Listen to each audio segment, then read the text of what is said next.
क्योंकि अगर बिजनेस आ भी जाए तो वो जो भी कंपनी आएगा, छोटा आएगा बड़ा आएगा, उसको यहाँ आके फैक्ट्री ओपन करने तक कितना घूस देना पड़ेगा, कितना तोलाबाजी सहना पड़ेगा, वो ये जब हिसाब करेगा तो वो अगर आ भी जाएगा मार्चपत में बंद हो जाएगा। कितना रेप केस खत्म हो गया यहाँ से। हमको तो एक बार भी नहीं लगता है जे कुछ बिजनेस आएगा, क्योंकि इससे पहले भी उन्होंने बहुत कोशिश की और इससे पहले भी उन्होंने बहुत जगह गए, समिट भी किया कलकत्ता में।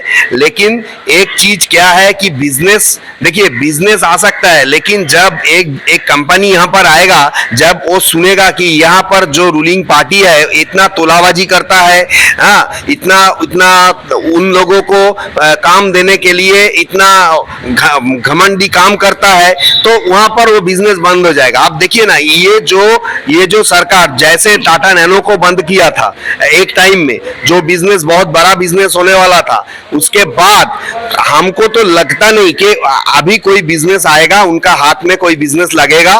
ठीक है, हाँ, कोशिश कर रहा है, हमको निराश नहीं होना चाहिए, वो हम लोगों का मुख्यमंत्री है, लेकिन ठीक से कोशिश करने चाहिए, क्योंकि एक धार में राजनीति की बात होगा, दूसरा धार में बिजनेस का बात होगा, ये एक साथ नहीं चल सकते। और आपका तोलाबाजी और आपका राजनीति का धंधा, ये सब कंपनी लोगों के साथ, ये कंपनी लोगों अगर जान जाएगा तो वो यहाँ पर फैक्ट्री नहीं बसाएगा। अच्छा, अचानक सौरभ गांगुली को 9 साल के बाद बिजनेस में इन्वॉल्व होने का, पैसा इन्वेस्टमेंट करेंगे पश्चिम बंगाल में, ये स्पैन से बोलने की क्या जरूरत, क्योंकि यही तो नजदीक में है। यही दर्शाता है कि वहां पर ऐसा कोई उद्योगपति, ऐसा कोई आदमी नहीं मिला स्टेट गवर्नमेंट को जो वहां से बोलेंगे कि हाँ, हम कलकत्ता जाएंगे या वेस्ट बंगाल जाएंगे, वहां पर जाके स्टेट गवर्नमेंट के साथ कुछ एग्रीमेंट करेंगे, बिजनेस करेंगे। ठीक है,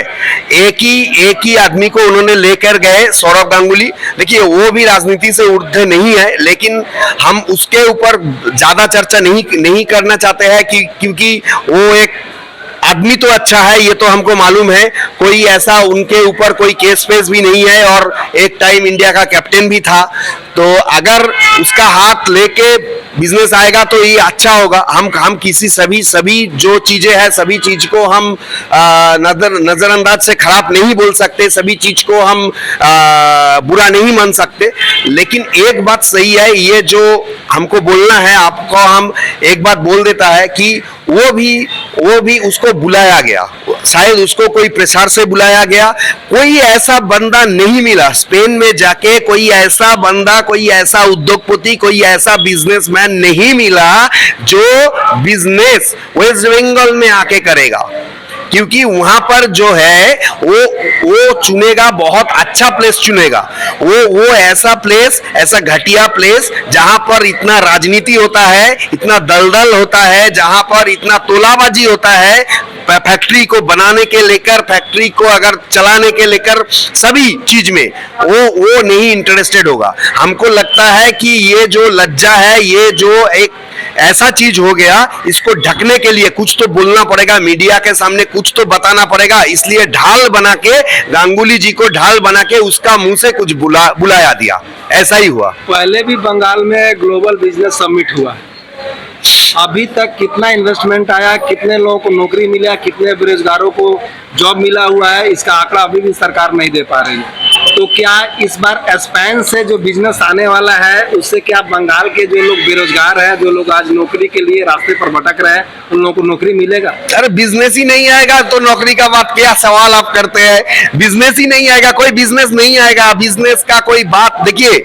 ये सब ऊपर वाला से बात होता है। ठीक है, ऊपर वाला मतलब ये सब ऐसा मान लीजिए कि कोई मीटिंग होता है तो क्लोज डोर में होता है, कोई मीटिंग होता है तो वहां का शिल्पपति के साथ होता है। वो तो हम लोगों का, या तो यहाँ का जो मीडिया अभी तक तो दिखाया नहीं कि कोई बड़ा बिजनेसमैन टाइम देके उसके साथ मीट किया वो जाके कोई बड़ा बिजनेसमैन, कोई वर्ल्ड वाइड बिजनेसमैन के साथ मीट किया, ऐसा तो कुछ हमको आज तक दिखाई नहीं दिया। स्पेन जहाँ वो तो चला गया तो करीब 1 वीक तो हो ही गए। ठीक है, तो हम जानते नहीं और कितना दिन वहां पर रहेंगे, वहां से कहां जाएंगे, आज तक तो ऐसा कुछ नहीं देखा।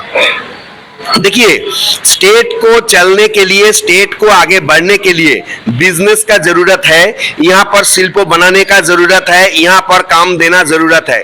लेकिन दो चीजें हम लोगों का आंखी एकदम खोल दिया। क्या दो चीजें? आप लोग जब देखा, जब कोविड हुआ, सबसे पीड़ित, सबसे बाहर रहने वाली, below poverty line, just up to the poverty line, all over India में अगर कोई स्टेट से है, जो आदमी आया, जो मर भी गए, जो ट्रेन नहीं पकड़ पाए, जो भी हुआ, जो आदमी आया पूरा देश से, वो था वेस्ट बंगाल, बंगाल का पीपल। जो वहां पर जो हादसा हुआ करमंडल एक्सप्रेस में, ज्यादा से ज्यादा यहाँ का पीपल चेन्नई में वो जा रहे थे अपना काम के लिए।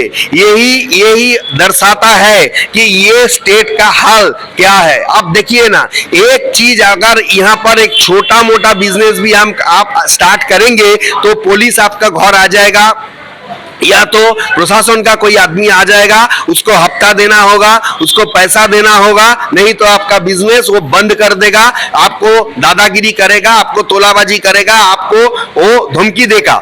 तो ऐसा करके अगर कोई बिजनेस चलता है तो ये तो बिजनेस नहीं है। और जो आदमी स्पेन में बैठा हुआ है, मान लीजिए कि वर्ल्ड का फेमस बिजनेसमैन कोई है, ठीक है, वो क्यों आएगा? वो तो पहले छानबीन कर लेगा ना, वो तो देख लेगा वर्ल्ड में फेमस है, क्यों यहाँ पर आएगा? क्यों भी आएगा? वो तो पहले वो तो मुख्यमंत्री के बात में नहीं आएगा, क्योंकि वो जानते हैं कि वर्ल्ड वाइड मेरा बिजनेस है। अगर हम यहाँ पर जाए तो हमको क्या मिलेगा, हमको क्या फायदा मिलेगा और क्या प्रॉब्लम हमको हो सकता है? अगर वो प्रॉब्लम देखेगा, उनका भी एक टीम है, वो टीम उनको बताएगा, उसके बाद ही आएगा। और जो हम मेरा पास जितना सबूत है, मेरा पास जितना अभी तक जानकारी है, वो हमको लगता है कि स्पेन से कोई नई बड़ा बिजनेस नहीं आने वाला है। आगे का दिन में वही जो आदमी है, जो रोज का कमाता है, रोज खाता है, वो बाहर में ही जाना पड़ेगा या बाहर में ही काम ढूंढना पड़ेगा, स्टेट का बाहर में ही कुछ करना पड़ेगा। पहले एफडीआई के विरोध में थी ममता बनर्जी, जब नरेंद्र मोदी बाहर जा रहे थे एफडीआई लाने के लिए, तब ममता बनर्जी बोल रहे कि ये गलत हो रहा है, और आज एफडीआई लाने के लिए खुद स्पेन पहुंच गई। तो मतलब क्या कि उनका कहना है कि हम जो कर रहे हैं वो सही है, और जो सेंट्रल गवर्नमेंट बाहर से एफडीआई ला रही है वो गलत है। हाँ, ये तो राजनीति का बात है। ये तो एक बच्चा भी समझ जाएगा। ये तो राजनीति का बात है, क्योंकि देखिए ये तो आपने बहुत एफडीआई का बहुत दूर का बात बोल दिया। हम आपको थोड़ा एक छोटा चीज हम आपको बोल देते हैं। हमारा वहां से जो मेट्रो एक्सटेंशन हुआ टालीगंज से गड़िया तक, वो एक्सटेंशन का जो शिलान्यास वो Mamata Banerjee as rail minister किया था, ठीक है। लेकिन जब रेल मिनिस्ट्री छोड़ने के बाद, जब रेल वो जमीन लिया, वहां से जो आदमी था जिसको हटाया गया, जिसको बोला गया कि दूसरा कोई जगह हम दे देंगे, उसका प्रतिवाद करने के लिए, वो प्रोजेक्ट बंद करने के लिए खुद वो ममता बनर्जी वहां पर गए। तो ये तो राजनीति उनका है। कभी कभी उनका कोई सपोर्ट करता है तो वो बोलेगा, वो देखता है यहाँ पर मेरा क्या फायदा है, वो देखता है कि बीजेपी के साथ विरोध है, इसलिए देश का प्रधानमंत्री उन्होंने तो आज एफडीआई का बात हुआ, ऐसा भी तो बात हुआ कि उन्होंने बोला कि आपको वो रस्सी पकड़ के आप घुमाएंगे सीएम के, पीएम को, देश का पीएम को रस्सी पकड़ के हम घुमाएंगे। बात तो कोई, देखिए बुरा मानो अच्छा मानो, कोई भी जो पुराना बात है, बात तो कोई आदमी अगर भूल जाए तो ये ठीक नहीं है। हमको यही लगता है कि ये जो चीज जो हो रहा है बहुत ही गलत हो रहा है हमारा स्टेट में। और जो उनका स्टेटमेंट है, देखिए उनका स्टेटमेंट, हाँ वो हम लोगों का मुख्यमंत्री है, उनका एक रिस्पेक्ट है, हम वो रिस्पेक्ट करते हैं। लेकिन जो राजनीतिक बात वो बोलता है ना, आम आदमी का कोई फर्क नहीं पड़ता।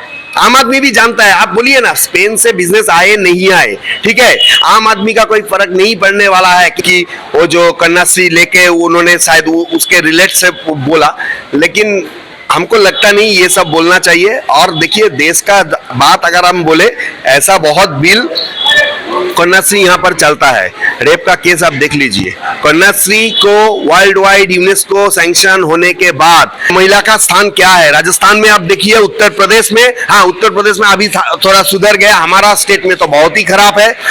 माने क्या हम बोलेंगे कि रात 11 बजे 12 बजे के बाद उनका तो कोई सेफ्टी नहीं है। उनको ये भी बात बोलेंगे कि ठीक है, अगर मान भी लीजिए कि अपना ममता बनर्जी का क्रेडिट जाता है, तो उनका तो ये भी क्रेडिट जाता है कि ये बिल इंप्लीमेंट ऐसे करे एक भी महिला पीड़ित नहीं रहेगा, एक भी महिला के साथ कोई खराब नहीं होगा।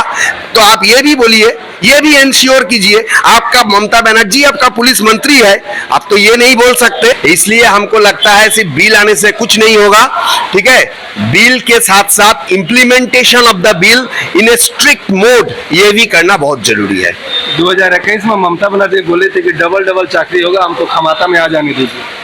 तो अभी तो 2 साल हो गया, 2021 से लेकर अभी 2023 हो गया। डबल नौकरी की तो बात छोड़िए, अभी भी नौकरी पाने वाले रास्ता पर बैठे हुए। हाँ, डबल तो होगा, डबल क्यों ट्रिपल भी हो सकता है उनका, वो तो बहुत ही बोलता है, उसको बात छोड़िए आप, ठीक है। हम आपको एक डाटा जो पहले बताया, आज भी हम बता रहे हैं, कोविड के चलते ये स्टेट गवर्नमेंट में कितना बड़ा पोस्ट में ये जॉब दिया था, ठीक है। स्टेट स्वास्थ्य दफ्तर में दिया था, अच्छा, परिवहन दफ्तर में दिया था, और भी 1-2 दफ्तर में दिया था। कोविड जब चला गया, वो सब काम खत्म कर दिया, वो सब आदमी को छुटा दिया, ठीक है। तो ये तो बात जो बोल रहे हैं, ये केस कर रहे हैं, जो आदमी जो उसका पैनल हो गया, उसका गलत पैनल हुआ, गलत आदमी है, वो हटा देगा हाई कोर्ट से ऑर्डर, या तो सुप्रीम कोर्ट जाएगा, सुप्रीम कोर्ट से ऑर्डर से हटा देगा, दूसरा आदमी आएगा। लेकिन जिसका चाकरी कोविड का चलते स्टेट गवर्नमेंट में दिया था, जिसका जॉब 2022 में हट गया, किसी का 2021 में ही हट गया, आफ्टर द कोविड पीरियड 2022 में मोस्ट ऑफ द पर्सन्स, उसको क्या होगा? वो जो गवर्नमेंट जॉब जो मिला था, उसको क्या होगा? अब बताइए तो, ये गवर्नमेंट का क्या रूल है? ये क्या राजनीतिक जुमला था कि हमको सिर्फ वोट दे दो, सरकार में ला दो, उसके बाद से? हाँ, वो भी एक बात था, और दूसरा और भी एक बात था कि कोविड का जो इमरजेंसी सिचुएशन था, वो इमरजेंसी सिचुएशन में वो इमरजेंसी लॉ लागू करके पूरा फायदा उठाया, देशवासी को चमकाया, ये राज्यवासी को चमकाया कि हम तुमको गवर्नमेंट जॉब देता है, हम तुमको ये देता है, हम तुमको गवर्नमेंट फैसिलिटी देता है। जब भी नॉर्मल टाइम में आ गया, गवर्नमेंट सब भूल गए और उसको सिर्फ हटा दिया, सैलरी बंद कर दिया और बोल दिया कोई टर्मिनेशन लेटर फेटर कुछ नहीं आएगा। जब मिला था, आप लोग ने एक तो जो एग्रीमेंट था, एग्रीमेंट में साइन कर दिया कि गवर्नमेंट जब चाहिए जब हटा सकते हैं, पैसा नहीं है चला जाओ, आज से बंद, 31 मार्च से